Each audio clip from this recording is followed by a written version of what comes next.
So no surprise then, it is Bayern Munich who go to Dortmund as favourites. Dortmund 7-2 to get the win. Let's get some more on this game, shall we? Enjoy Thomas and Archie, who are at a Christmas market. It is the game that garners the most attention in Germany every season. Borussia Dortmund against Bayern Munich. And here to preview this festive edition of the fixture is Thomas Hitzelsberger. Thomas, let's start with Bayern. They are in pretty good form. 7 games in all competitions without conceding. 6 points clear at the top of the Bundesliga. Why have they been so impressive for you? Well, of course, they've got great players going forward. You would always expect them to score many goals. But this season, I'm very impressed with the way they defend as a team. And I remember watching the first game in Wolfsburg where I thought Kim and Upamecano, they were really, they made too many mistakes going forward in possession. And now they really impressed me as a team. They play attractive football. However, they haven't been tested often enough. So I'm still waiting to see other teams challenging them. But so far in the Bundesliga, they have been by far the best team. Are there any other points there that you can really nitpick on? Because no one's really been able to lay a glove on them in the Bundesliga. Well, not in the Bundesliga, but I remember obviously in the Champions League, they lost against Aston Villa, they lost to Barcelona. And they were the moments when you thought, they've still got quite a long way to go in order to compete with the best teams in Europe. But I think they're gaining more confidence with every week. They're winning games in the Bundesliga. So now they're back to this mir san mir mentality. You can feel that around the club. So they're in a good place now. So Bayern are top of the Bundesliga tree. Dortmund are probably somewhere down towards the middle of the tree, if we're going to continue with that metaphor. Why exactly would you say? What's been going wrong for them so far this season?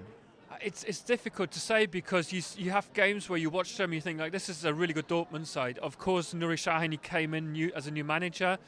You got also a lot of talent, but then, Champions League, beating Celtic 7-1. In the Bundesliga, good games, but overall they're not consistent enough. And that's what I think in the Bundesliga. Some teams with great talent, but they win games, they lose games. The only advantage I see for Dortmund is playing at home, because they have been strong at home throughout the season, and that will be their advantage. If you were to pick out any individuals who have shone for them so far this season, you would say... Well, I would start at the front again. Serhou Guirassy has been a very good signing. For him, the challenge is always to stay injury-free, to be in the team whenever he's on the pitch. He's a big threat, so they can only hope that he will stay injury-free throughout the season. Your prediction then? I know Dortmund's got the home advantage, but I still believe Bayern is the better team and they will win 3-1. I'm going to go for 2-0 to Bayern Munich. The juggernaut will roll on. We'll find out what happens tomorrow at the Signal Iduna Park. Borussia Dortmund against Bayern Munich. Quite dramatic there from Archie. Now, you might think, well, where's Robbo? Why isn't he at the Christmas market? Fear not, Stuart Robson and Derek Ray were there earlier tonight. Did you enjoy yourself, Robbo? What did you get up to? Oh, we had a little walk around. We did a bit of shopping. We had a Glühwein, I think it's called, and I would call it a hot dog, but Derek called it something in German, as he always does. But it was very nice. We had a nice what were you drinking, Robbo? What is this? Derek went for a haircut.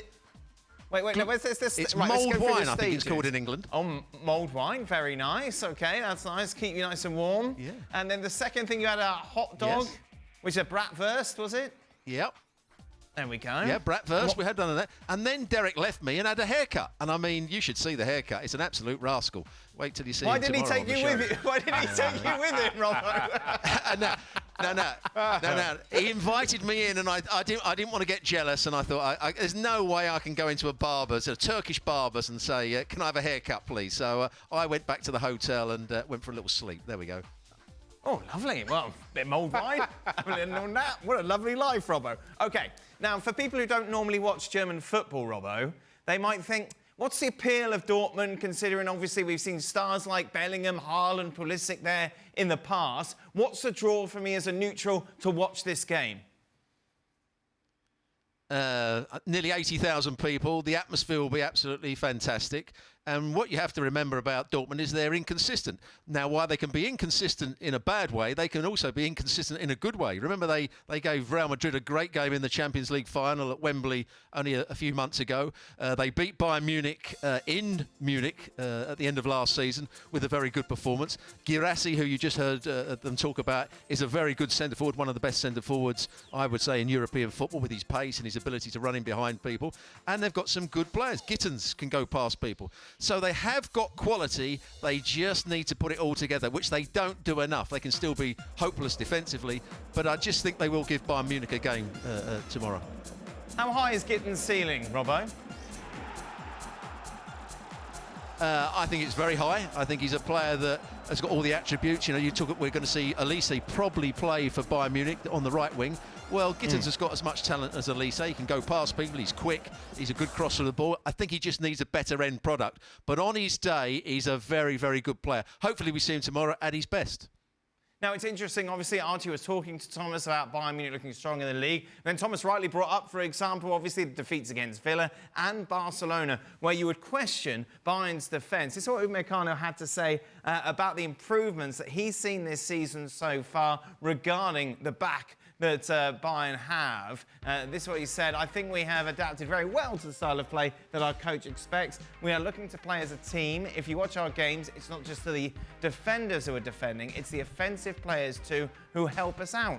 We are a team, and when we step out onto the pitch, we play as one. This is what is helping us to become so successful. So is he right, Robbo? Have there been changes at the back? Are they looking more solid? Or have they not just played enough quality sides that have really tested them? Well, the stats would say the last 7 games they've got clean sheets, so they've been good defensively. But I still look at Upamecano and Kim, and he talked about it. At times, they're asked to go and really get tight to their centre forwards. They're asked sometimes to push into midfield and go and press the ball and win it back.